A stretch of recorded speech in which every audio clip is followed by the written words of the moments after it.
You ever look back at your life and wonder exactly when the knife went into your back? I used to have what most people would call a great life, a solid career, a beautiful wife, and a best friend I'd known since grade school. We were the golden trio, or so it seemed. But trust me, no matter how airtight things look from the outside, betrayal always finds a crack. My name's Tyler. I'm 38, living in Austin, Texas. I'd been married to Melissa for almost 10 years. We met in college. She was studying psychology, I was in business. It wasn't love at first sight, but it grew. She was smart, beautiful, and calm in ways I wasn't. I was impulsive and driven. She grounded me. At least, that's what I thought. Then there was Dave, my so-called best friend since I was 11. We played Little League together, survived high school heartbreaks, and were even college roommates for a while. When Melissa came into my life, Dave slid right into our world like he'd always been there. She liked him. Too much, as it turns out. The three of us would hang out constantly. Dinners, vacations, game nights. People used to joke that we were a sitcom waiting to happen. You trust them too much, my cousin once said. I laughed it off. If you can't trust your wife and your best friend, who can you trust? God, how naive I was. Things started unraveling in subtle ways. Melissa became distant. She started working late. Even though her clinic closed at 6 p.m., Dave stopped dropping by unannounced, which he used to do all the time. When he did come around, he was fidgety, like he had somewhere else to be. I chalked it up to stress. Maybe Melissa and I needed a weekend getaway. Maybe Dave was just dealing with stuff. We were in our late 30s. After all, life piles on. Then came the night that changed everything. I was heading home from a business trip to Dallas. I finished early and thought I'd surprise Melissa. I swung by her favorite bakery to pick up some lemon tarts. I still remember the way the box felt in my hands. Warm, innocent. Her car wasn't in the driveway when I pulled up. That wasn't strange. But Dave's was. I walked in. Quiet. Suspicious. The house smelled like wine and perfume. Our bedroom door was closed. You know what I found? I didn't rage. I didn't scream. I just stood there in the doorway, holding a box of tarts, staring at two people I thought I'd spend the rest of my life with. Melissa gasped. Dave went pale. I turned around, walked out, got in my car, and drove straight to a lawyer. I didn't sleep that night. Just sat in my car outside a diner, staring at the ceiling and trying to convince myself this was real. Melissa, Dave, together, in my bed, in my house. The betrayal wasn't just emotional, it was strategic. These were two people who knew me better than anyone. They didn't just betray my heart, they violated every line of trust I'd drawn over a lifetime. I met with an attorney the next morning, a no-nonsense woman named Carla Vaughn. She listened, asked no stupid questions, and when I told her everything, she simply said, "We're not just going to file for divorce. We're going to destroy them." She explained my options. Texas is a community property state. That meant everything we acquired during the marriage would be split 50-50ths, unless I could prove infidelity. "Oh, I can prove it," I said. I showed her the texts I'd pulled from our phone plan's call history, the late-night receipts from DoorDash to my house when I wasn't home, and the GPS pings from Melissa's phone that matched up with Dave's address on nights she worked late. "Start documenting everything," Carla said. "From now on, you're not angry, you're surgical." So I went surgical. I installed a security camera in the garage. I logged every call, every lie, every time Melissa was working late. I hired a private investigator, a former state trooper who didn't miss a thing. Within 2 weeks, I had photos, audio, text confirmations, and a recorded admission on Melissa's phone where she told Dave, "Tyler has no clue. We're being careful." Careful, huh? Here's what they didn't know. Melissa's name wasn't on the deed to our house. I'd bought it a year before we married. She helped with renovations, sure, but legally? It was mine. Dave. He was up for a promotion at the firm where I helped get him hired 5 years earlier. I still had friends in HR. So while Melissa thought I was spiraling, I was building a case. And when I finally filed for divorce, I didn't do it quietly. They were served during brunch. Dave's face, pale, mouth full of eggs Benedict, was something I'll treasure forever. Melissa cried. Publicly. Loudly. But the best part? I froze the accounts. Changed the locks. Canceled her access to the car I leased in my name. Her credit card? Gone. And I wasn't even done yet. The beauty of revenge, when done right, is that it doesn't have to be loud. It just has to be thorough. I didn't need to scream, break things, or post online rants. I had leverage. I had facts. And most importantly, I had patience. Melissa moved in with Dave within a week of being served. That was perfect. Cohabitation confirmed infidelity under Texas law, and it made the case for a fault-based divorce ironclad. Carla, my attorney, filed a formal request for full ownership of the marital assets and exposed the affair in the petition. We requested a forensic audit of all joint accounts. While that played out in court, I worked on the second front, Dave's career. He worked for a corporate real estate firm where I still knew a few people from my consulting days. I took one of them to lunch. Casual conversation. Then I slid a manila envelope across the table, the PI's dossier on Dave's relationship with Melissa, including pictures of them during work hours. A week later, Dave was placed on administrative review. 2 weeks later, he was let go for violating the company's ethics policy. Turns out sleeping with a married client's spouse, especially when that client got you the job, is frowned upon. Melissa started to panic. She called me, left a rambling voicemail blaming Dave, claiming she felt trapped, that she didn't know what she was doing. I didn't respond. Instead, I had Carla file a restraining order for harassment. She was barred from contacting me directly. Everything had to go through the legal team. The divorce proceedings dragged on for months, exactly how we wanted it.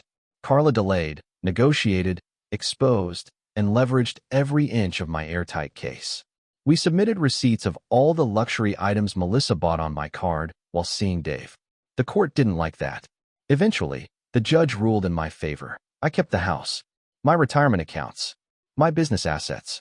Melissa walked away with her personal belongings, half of our savings, and no spousal support. She'd banked on bleeding me dry. She left with a suitcase. Dave, now unemployed and blacklisted in our field, picked up part-time work in IT support. I didn't just survive their betrayal.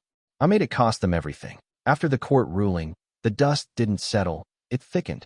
Melissa tried to save face with our mutual friends. She spun a narrative. I'd been cold, career-obsessed, absent. Dave was just someone who understood her.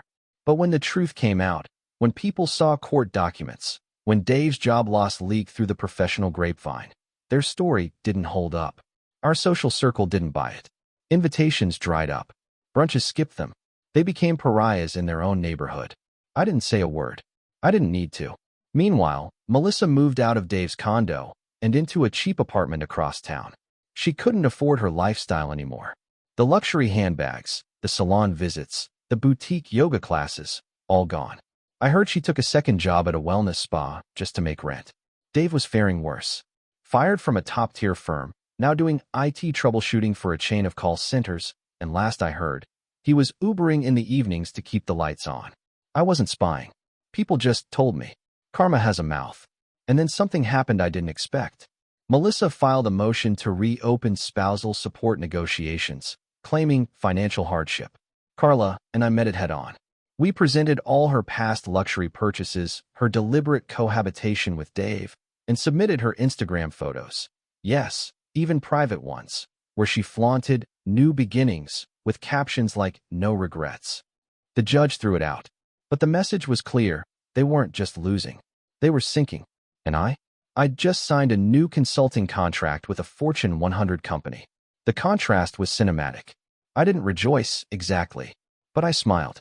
I had taken every bit of pain and turned it into strategy. Revenge wasn't about rage. It was about discipline. And Melissa and Dave were learning that the hard way. By the end of the year, I'd moved into a new place. Not because I had to, the court had awarded me the house, but because I wanted a fresh start, a space untouched by memories of them. A clean slate. It was a townhouse near the lake, with a wide porch and morning sun that hit just right. My life had become quieter, more intentional. I took up paddleboarding, started cooking again, even signed up for a woodworking class. For the first time in years, I had peace. And yet, the story wasn't over. Dave's parents reached out. They'd known me since I was a teenager. Invited me to dinners, thanked me for helping Dave get his job years ago. When they heard what he'd done, they were mortified. His mother cried on the phone. We didn't raise him to be this man. I didn't gloat. I didn't lash out. I just said, I know. That moment cemented something for me. My revenge wasn't just legal or financial. It was moral. It hit where it counted, In the mirror they now had to face every day. Months passed. Then, one day I got a letter. Handwritten. No return address. Just my name on the front. It was from Melissa. She wrote about everything. The affair, the guilt, the spiral afterward. She said Dave had changed, grown bitter and paranoid. Their relationship had crumbled under the weight of what they did. He hates himself, and he hates me for making him part of it, she wrote. There was no apology in the traditional sense. Just confession, as if admitting it would free her from the outcome. It didn't. I put the letter in a drawer and went for a walk. Not out of anger, out of relief. They were living in the wreckage they created. And I was walking away from it. I never wrote back. The letter from Melissa sat in my drawer, untouched. Not because I wasn't tempted. Part of me wanted to respond, to finally say everything I had held in. But the bigger part, the part that had healed, knew better. That letter wasn't about me. It was about her guilt, her way of trying to rewrite the ending. But I'd already written mine. I donated her last box of keepsakes, old photos, birthday cards, gifts I once thought were meaningful. They belonged to another life. A man I no longer was. The man who ignored red flags, who believed loyalty meant silence. One weekend, while sanding a table in my woodworking class, a guy around my age struck up a conversation. His name was Eric, divorced too, bitter chapter behind him. We talked tools, music, baseball. Nothing deep, and it felt good. For the first time, I connected with someone without baggage trailing behind me like a shadow. We started meeting for weekend projects, then beers, then real friendship, the kind that didn't come with knives in the back. A year after the divorce was finalized, Carla sent me a final packet, all legal matters settled. No outstanding claims. No appeals. Dave never resurfaced. Rumor had it, he moved back in with his parents for a while, then relocated out of state. Melissa changed jobs again. Last I heard, she was living with her sister, working front desk at a clinic. The empire they tried to build out of betrayal had crumbled into dust. And I had a new home, new friends, and a peace, so still it almost scared me. It wasn't revenge in the traditional sense, but it was justice. It was clarity, and it was mine. A year and a half after the divorce, I got an invitation in the mail. It was for my niece's wedding, my younger sister's daughter. The whole family would be there, and that included Melissa. We were still connected through blood, by awkward holidays and reluctant gatherings. I hadn't seen her since the final court date. I considered skipping it, but something in me rebelled against that idea. Why should I avoid my own family celebration? I bought a new suit, tailored, sharp. I arrived early, helped set up chairs, joked with my nephews. I was calm, whole, and then I saw her. Melissa stood near the buffet, thinner than before, hair pulled back tightly. She caught my eye and froze. I gave a simple nod. No esmail, no coolness. Just a man acknowledging the past without being bound by it. Dave wasn't with her. I learned later he hadn't even been invited. Their split had been messy. Some suspected infidelity again. Others said it was the stress. Either way, their story had ended far less elegantly than ours. Melissa made a quiet attempt to approach me during the reception. She opened her mouth like she wanted to say something profound. I held up a hand. Don't, I said gently. Not cruelly, not with anger, just with finality. There was nothing more to say. Later that night, I danced with my sister to a Fleetwood Mac song. I laughed until my stomach hurt, and I went home feeling something I hadn't felt in years. Light, no vagi, no viternis, just clarity. That's the thing about revenge. It isn't always a hammer. Sometimes it's the peace that comes from surviving the blow. Fall settled in hard that year. Cool mornings, rust-colored leaves, and long walks after work. I found myself reflecting more, not out of sadness, but out of curiosity, like peering at scars just to understand how deep they went. I had changed. The man who once gave everything to loyalty and trust now valued silence, solitude, and boundaries. Not out of bitterness, out of wisdom. One Saturday, while visiting my favorite bookstore downtown, I ran into Dave's younger brother, Mark. We'd been friends once, back when the world was simpler. He looked surprised to see me, a little embarrassed. Tyler, he said, shaking my hand, I've been meaning to say, I'm sorry for everything. What Dave did was, I cut him off gently. It's not on you. He nodded, grateful. Then, without prompt, he said, Dave's back in town. Moved in with our parents again. Things didn't go well for him in Atlanta. I raised an eyebrow. Melissa, they're done. Ugly breakup.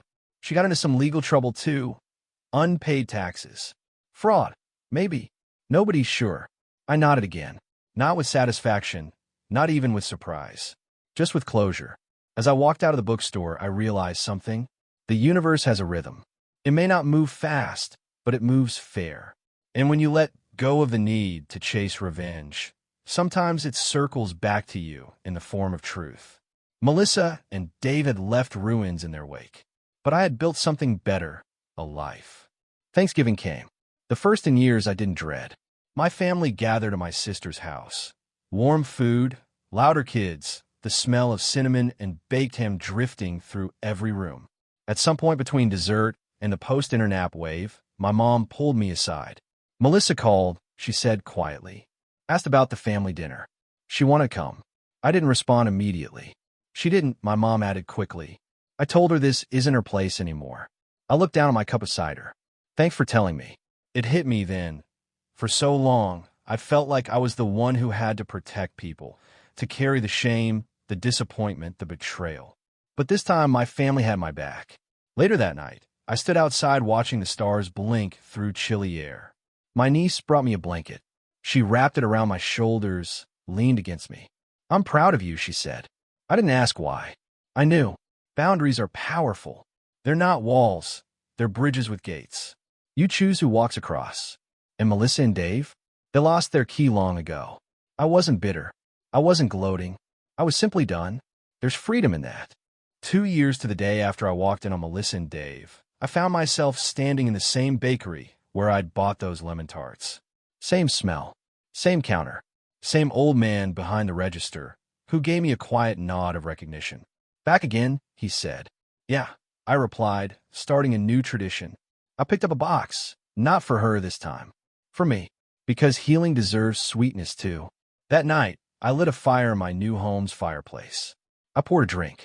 I opened the box and ate one of those tarts slowly, remembering. Not with pain, not even with anger, just with acknowledgement. I had been betrayed. I had been devastated. I had been stripped down to nothing. But I didn't stay there. I didn't let that version of me be my final draft. Instead of crumbling, I calculated. Instead of raging, I rebuilt. And instead of revenge, I chose justice, the kind that reshapes your life, not just ruins someone else's. Melissa and Dave had written me off as the predictable one, the man who would roll over, who would swallow betrayal and call it maturity. They were wrong.